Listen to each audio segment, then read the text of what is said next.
Los sufijos ito, ísimo. Ito.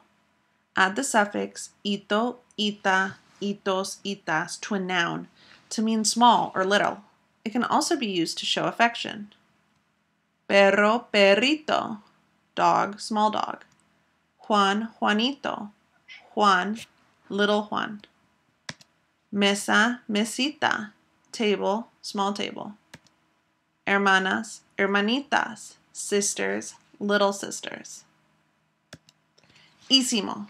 Add the suffix ísimo, ísima, ísimos, ísimas to an adjective to say that something or someone is very or extremely. Grande, grandísimo. Large, very large.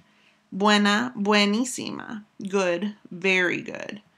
Populares, popularísimos. Popular, very popular. Ricas, riquísimas. Rich, very rich.